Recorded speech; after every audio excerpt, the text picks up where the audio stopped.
It is fresh from the comic shop, fly from the press and salon. That is right. This is a segment we get to share what we got, our fresh gets of the week, whether they be the local comic book shop, whether they be a mail call, whether they be an AOK, whether they be a decade old, 100 years old, what have you. Whatever you got this week, share them with us. And all you got to do, people, is tag us at Comic Book Canon, and we'll be happy to share them with you. But normally, we all share ours as well. Me, Chris, and guests. This week it's Rock and Robbie.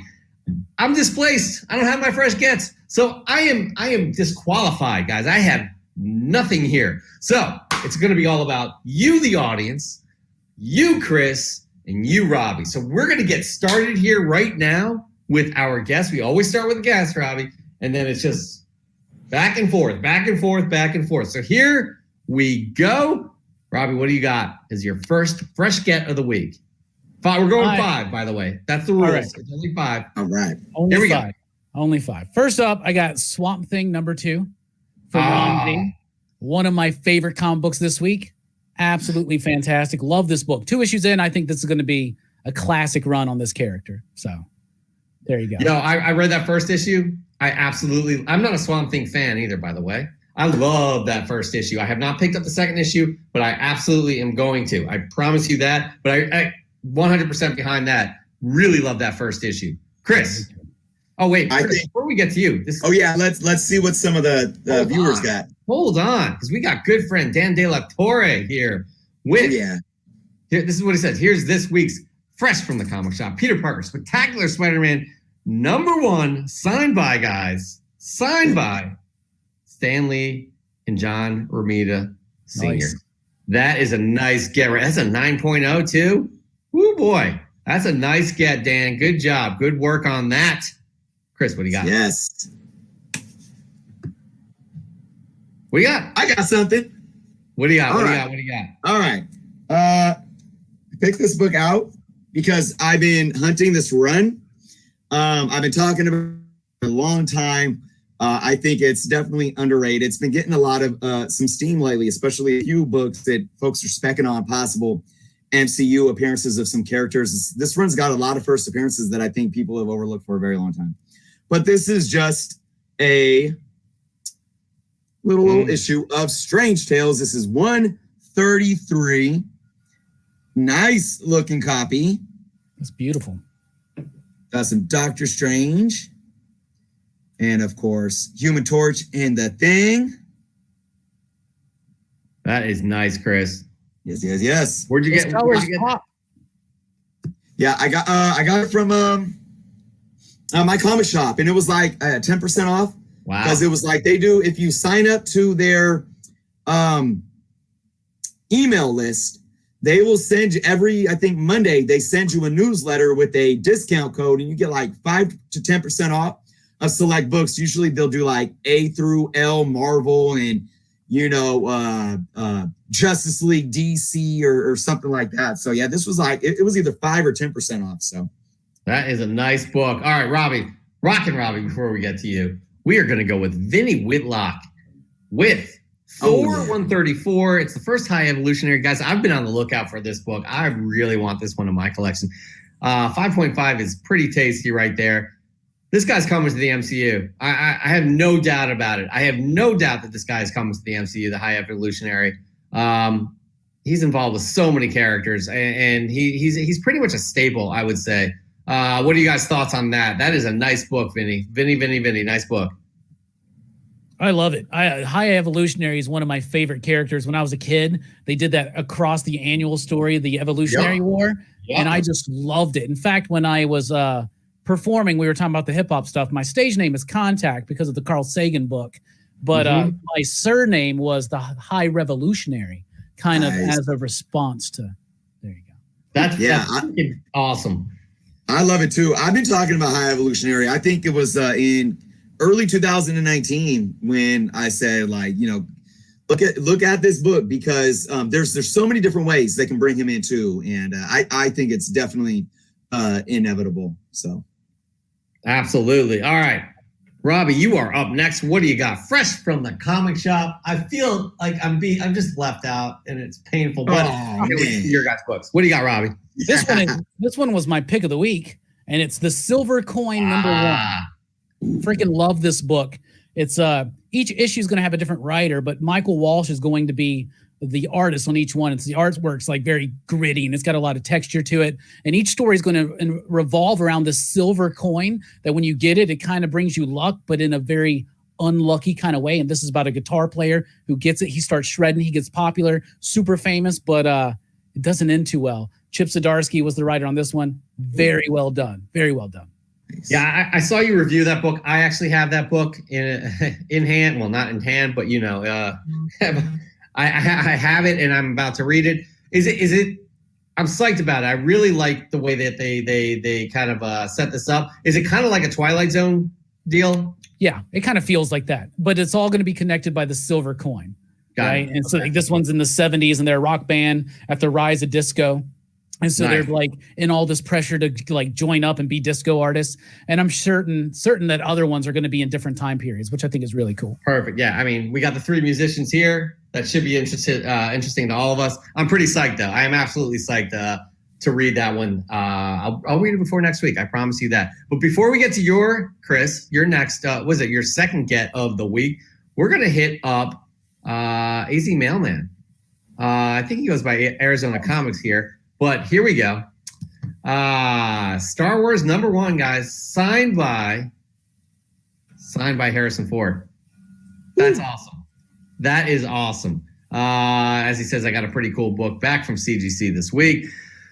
AZ Mailman, aka Arizona Comics or Planet Arizona Comics. I am sure you are very happy with that one. All right, Chris, are you happy with your next get?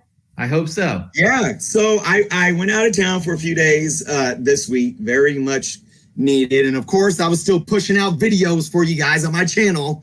But love you guys. I stopped in a thrift shop and they had a violin, and I almost bought the violin because I always wanted to learn to play violin. But I didn't buy the violin, but I bought a couple comic books. And one of them was Amazing Fantasy #2. I do believe this is the second appearance of Arana, the Spider Girl. #1's her first appearance, which I don't think I own. That book has gotten hot. But this was $30. They just had a few books sitting in a box. And I mean, this is easily a $10 book all day right now for $30. It's minty fresh. I was like, yeah. Yeah, absolutely. By the way, there's a lot of good first appearances from that series right there. Most notably is Amadeus Cho, I do believe. Is it 15? Is that the number? Is it 16?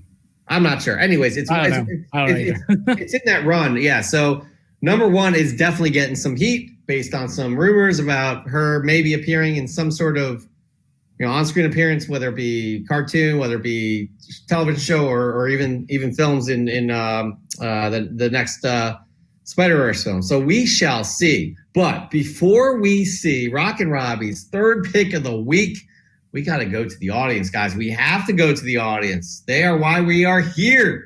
Because nerds being geeks, got this. This is Werewolf by Night #2. It's the first Werewolf by Night. As he says, or he or she says, one of my most recent pickups from eBay. The video is up. Link to my YouTube channel in the bio.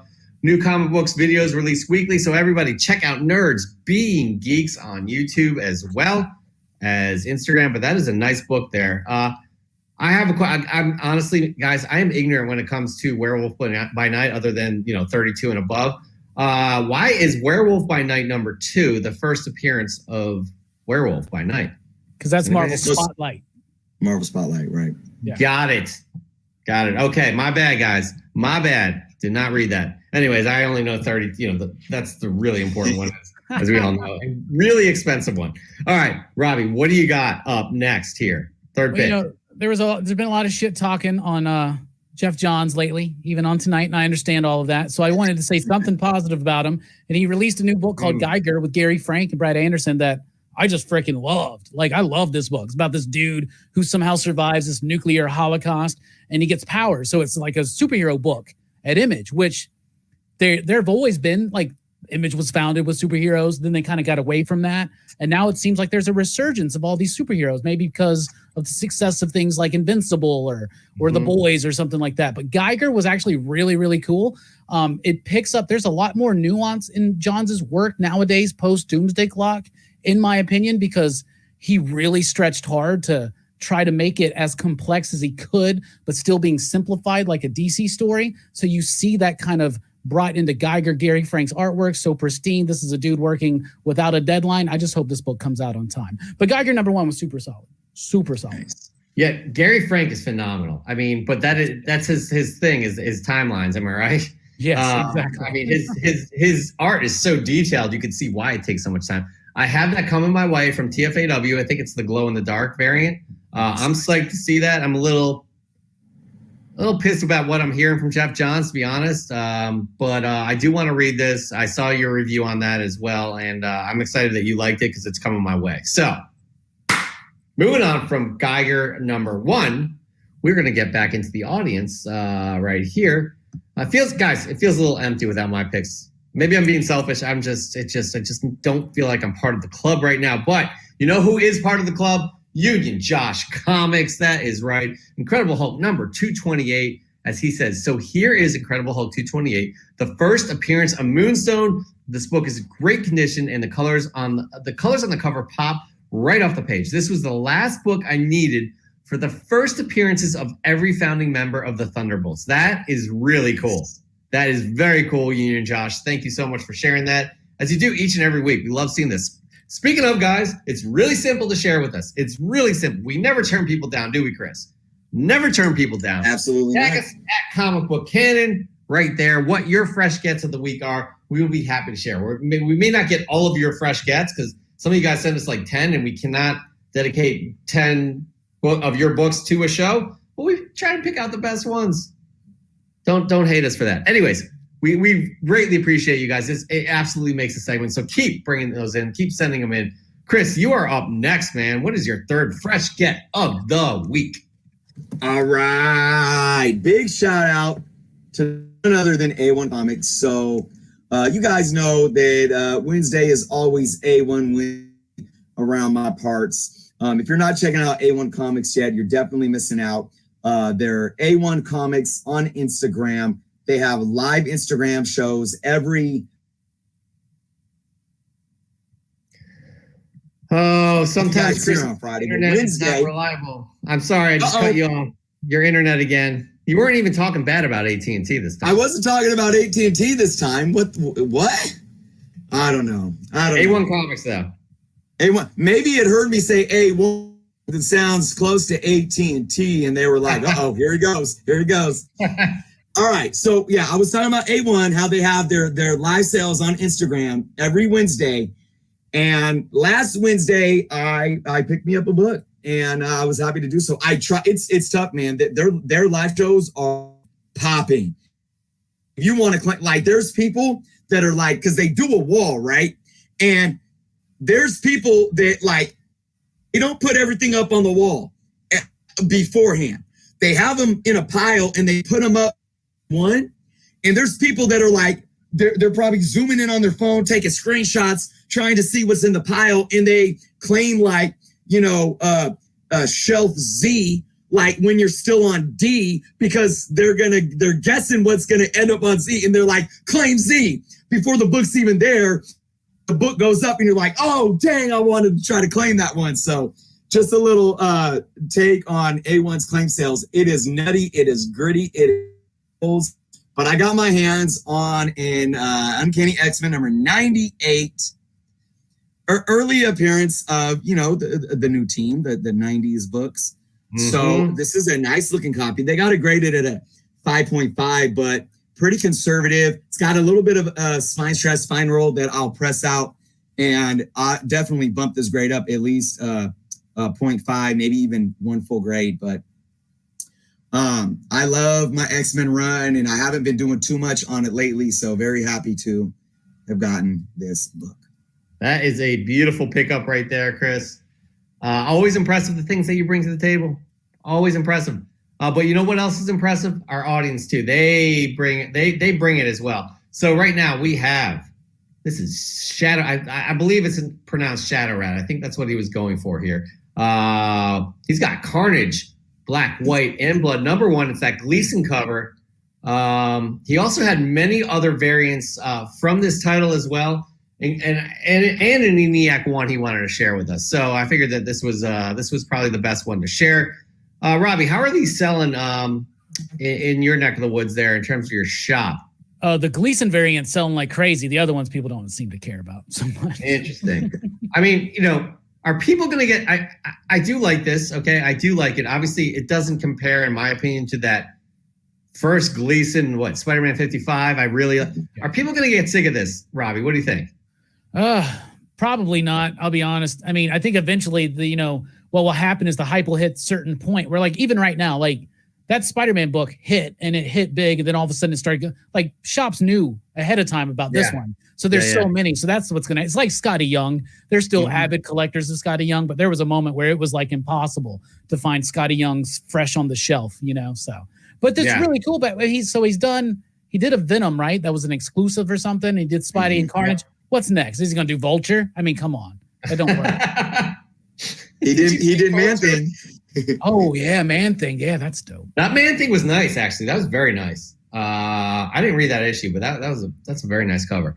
Thank you so much, Shadowrat, for sharing that with us. But right now, we got Robbie sharing his 4th fresh get of the week. Robbie, you've been all over the place in terms of your books. They've been all amazing. All ones I'm looking forward to reading, actually, myself. So what do you got? Well, I couldn't have done all that love for Vault without showing a Vault book. So that's a new one that came out this week, and it's Hollow Heart number 2. Hollow Heart is a very haunting book. It's kind of like a Frankenstein story. This being right here is named Elle.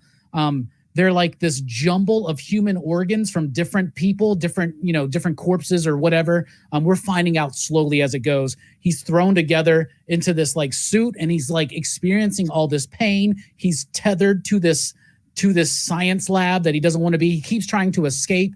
And the thing is, if he does escape, he breaks his tether and he dies, but he knows that. So he's kind of like, it's a real sad take on this dude's suicidal, right? But for good cause. But then there's somebody who works for this organization who starts like showing compassion and sympathy and care and love to him. And it's just chilling, heartbreaking. And this is about the hopeful despair that lies within each and every one of us, because we all have hollow hearts.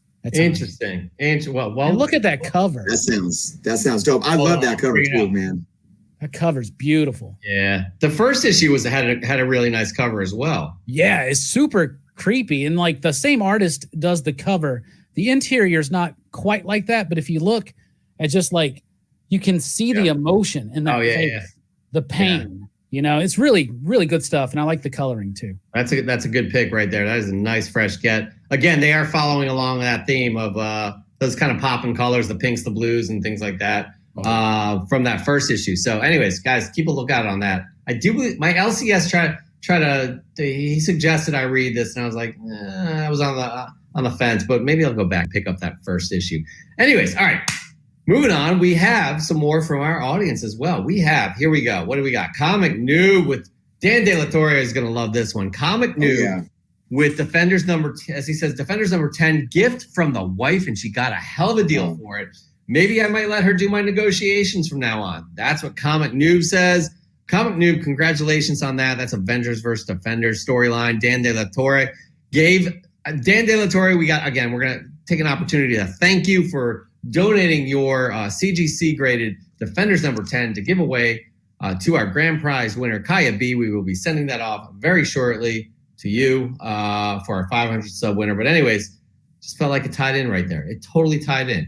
But Chris, look at how eager Chris looks right now. He is ready to show off his 4th get of the week. What do you got?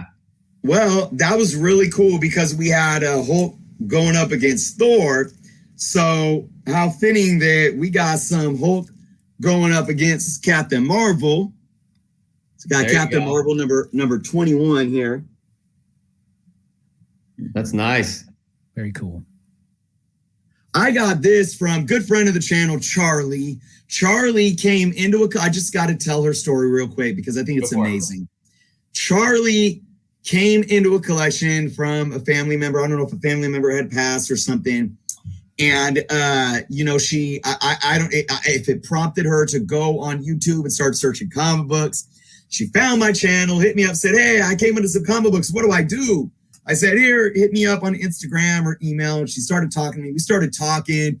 And I thought I was giving her tips. I'm like, well, you might just want to, you know, send it or sell it in bulk, but you're not going to get as much money for it. If you actually want to sit and price books, maybe you can sell them in small lots, get more money for it, or, you know, gauge the value of every book. Charlie went and did her work. She found the comic book store nearest her. I don't even think she'd ever been in a comic book store before. She bought some bags and boards. She became a member of Covrprice.com and started researching data. Wow. She was asking all the right questions and started getting into, like, you know, asking the questions on how to grade the books and all this stuff. So big shout out to Charlie, because she even said, she's like, I'm hooked now. I'm hooked now. I love me some comic books. So I was very happy to have purchased some of the books off of her. So big shout out. We have another convert. We got Stephanie. Yeah. Yep. From a couple weeks ago. She's all in on ENIAC and other. I'm gonna refer her to Scumbag. I don't know if that sells well at your shop there, Robbie, but I'm loving that series, man. Scumbag is amazing. I loving that series. I think she would totally love that series as well. All right, moving on. Here we go. We got another fresh get from our audience right here, right now. We got from Red Room Comics. As he says, I love collecting. This is the first artwork first artwork, covers, and previews ad. Gem in the Holograms #7. It's the first print subcover, the first Jen Bartella artwork, Kelly Thompson story, and Emma Viacelli art. That's a lot of firsts right there, guys. That is a nice book, Red Room Comics. I'm not sure how collectible these gems are. I'm sure it has a major following. Robbie, what are your thoughts here, man?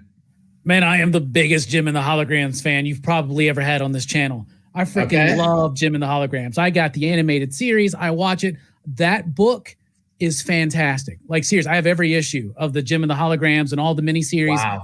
Kelly Thompson knocked that out of the park. It was the best reinterpretation of an 80s cartoon franchise into comic books I have ever read. Ever.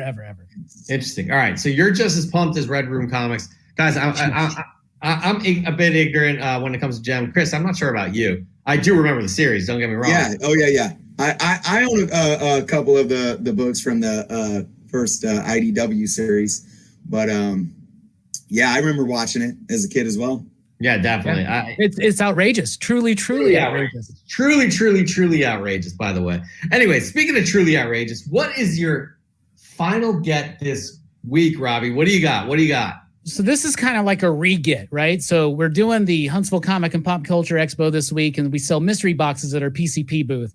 And I usually go through my personal collection and just kind of pull some things out and throw in there. And as I was doing it, I found a book that I had lost for years and years and years, and I knew I still had it somewhere. And this is funny because we were talking about positivity in comics, focusing on what you love. I used to hate Todd McFarlane. I hated Spawn. Last year, I was like, you know what? I'm going to become a Spawn fan. And it's really cool that today, and I went hardcore. I got the Kickstarter. I got his autograph. I mean, I'm hardcore into Spawn now. Just flip the switch like you're a Spawn fan now. You can do it too. It's easy. But I found my Spawn #1. Nice. Oh, newsstand. There we go. I knew that. Newsstand. There's my. I told everybody I had this, so there it is, right there. And apparently everybody loves this one. So I love the reveal. By the way, let's just do that again. Let's just do it again. You did that on purpose. Here it is. Got my Spawn #1. Really cool. And it's the newsstand. Look at that. Look at that. Oh, look, it's got that fresh barcode on it, baby. Well, cover that artwork up. Cover it up. You are getting. I love. People think the barcode is so like it shouldn't. I love the barcode. That's just me. I love it. I just wish it had a Spidey head or said something like X-Men Anniversary 1993. By the way, you're getting much love from this. TM Nerdy, OMG, Planet Arizona Comics. I've been looking for a good newsstand copy of that forever. Nice. Great to find a lost treasure. So it is kind of like fresh. Yeah. It is fresh, I guess. We'll give it to you. Yeah. Fresh Yeah, Absolutely. Rules, by the way. It's like kimchi. You know, you bury it in the ground. Years later, you pull it up, and then it's fresh kimchi. Funny thing. Talking about Spawn number ones, I had a refine yesterday as well because I bought Spawn off the rack. Spawn number one. You know, I read the series as a kid. I bought like the first. You know, I read it for at least a year, buying the first 12 issues or so. And, you know, I had issue 1 in my box for almost 30 years. It was in the same bag and board that it's been in since I bought it. You know, it was the old, cardboard. It had the brown cardboard on one side of the backing board. It wasn't even, you know, the acid buffer and everything. So I just went in there and was like, I just want to pull it out. And I pulled it out, and I don't have a newsstand, but I got the error. Nice. Oh, boy. just for fun, because we, you know, it's I don't, you know, we know Comic Tom talked about it and everyone kind of went crazy. I didn't even know about it until I saw him talk about it. I was like, right. It was McFarlane who talked about it. He brought that up. Yeah, on the interview. So yeah, absolutely. All right. Everybody goes to their Spawn and they open it up. I still haven't. I have 2 Spawn number ones, and I haven't dug them up to see if they're newsstand. I guarantee they're not. But anyways, that's a nice get. It's a nice find. How about that, Robbie? A nice find. We also got some nice finds here as well. We got coveted comics. Look at this. Tales of the New Teen Titans 1 through 4, the 1982 miniseries. As he says, this was a last-minute LCS grab last night since I was in the area and the store was closing in 10 minutes. Not the highest grade, but super happy to add these to the PC. And I also think these books are very undervalued. Copper Age goodness. Yeah, I mean, it's not like their first appearances per se, but they definitely... you definitely have some early appearances. I'm not sure. Maybe they go through the origins or what have you in those issues. I'm not quite sure. I mean, my son loves those. He has each one of those, and he loves Teen Titans. I should bring him in. We should bring him in because he can talk about it for days. Let's do it. Absolutely. We're gonna have to do that actually. Oh, here we go. Carcom US. Guess I got to crack my Spawn CGC to see if it's an error or not. I don't know if that's a good idea. I don't know about that. All right, Chris, what is your last get of the week? And we have one more, by the way, one more audience fresh from the comics. All right. Yeah. All right. So I want to continue the theme of this run because I just love it, man. I doubt I will ever own a full run, but I'm going to get as close as I can. And that's Strange Tales. And it's number 152. This was another grab from my comic shop. Again, 5 or 10% off. So had to go with it. I try to buy at least like 1 or 2 Silver Age Strange Tales. Well, obviously, most of them are Silver Age, except for the few higher number Bronze Age. I try to buy 1 or 2 a month just to keep filling holes. Yeah, you absolutely do love your Strange Tales. I don't blame you, man. There's a lot going on with those too. That's a nice get though. You're getting some love here. Do you have any of the ones like that are superhero? Like any of those ones? No, but I don't know if you guys are familiar with AFTA Comics. Really great. You know, he's a bit older than us. He's been around for a long time. He has great stories that he tells on his channel. A video sometime last year, maybe last summer, where he pulled out I think he had the entire run. And he told a story about like how we got the run and collected it over the years. And he was just going through each of them. And I just got the popcorn, sat back and listened and looked at all these beautiful books. And I'm like, oh man, this is just amazing because I do not have any of those. I don't even obviously have any of the big, earlier books like, 110, you know, Doctor Strange or anything like that. But I'm happy getting, you know, the higher numbers. You'll get there. It works for my budget, and it makes me happy. So yeah, no, that's cool. I love reading those old like early Tales to Astonish and Strange Tales, because like before the superhero stuff took over, and they're just these weird, surreal, like mystery stories and horror stories and stuff. It's so wild. Like Groot in one of them, right? Isn't Groot in one of those early pre-superhero? I think that's where Groot comes from. So yeah. Definitely. Yeah, because they did a lot of characters. There was a like a Magneto character, I think, as well, in one of those titles that, you know, obviously had the name. And I don't know if Magneto, you know, X-Men Magneto was anything like this, but I know there was a lot of recycling of names, or what's the word that you call it? The like prototypes or whatnot. Yeah, absolutely. It was Tales to Astonish, number 13, first appearance of Groot. Nice. Yeah, so definitely probably one of those non-connected stories that they way different character. Right. No, he's a villain, right? He's like a villain in it, like an evil space alien or something. But sometimes they do, like they draw back from that. I guess, you know, obviously there was a Vision before there was, you know, they brought the, you know, and they kind of similar characters. Anyway, moving on. Our last fresh from the comic shop from the audience here, Moonlit Comics. She does it again. Oh yeah, that's right. Michelle does it again. Just so happened to find this is this is what she says. Just so happened to find this awesome book today at my local comic shop, just in time for hashtag Wonder Woman Wednesday, Volume 1, number 233 from 1977. How amazing is this cover art by Gray Morrow? Absolutely. It's just classic looking. Look at the layout right there. That monster kind of in the dark, and that's a good. Honestly, Moonlit Comics. She is picking up some nice. You guys follow her on Instagram. Instagram. She's got some nice gets there. Absolutely beautiful. All right, guys. That concludes our fresh from the comic shop. It was wonderful. It did not disappoint. The audience disappointed. Robbie didn't disappoint. Chris didn't disappoint. I disappointed. I didn't have my fresh gets here, and I am so sorry to all you guys. I know you're all going to lose sleep the rest of the week until you see the fresh gets next week. Yep, you got to go hard. You got to go hard next week. It's not about me. It's about you, the audience. Because, guys, it's as easy as this. We have a lot of regulars that do this. We got Comic Noob. We got Moonlit Comics. We got Dan De La Torre. We got Vinny Whitlock, AZ Mailman. All you guys. It's easy. Just tag us at Comic Book Cannon with your fresh gets each and every week, and we'll put them on the show. Again, we can't do all 10, but we'll get at least one. So give it a shot. All right, that concludes Fresh from the Comic Shop.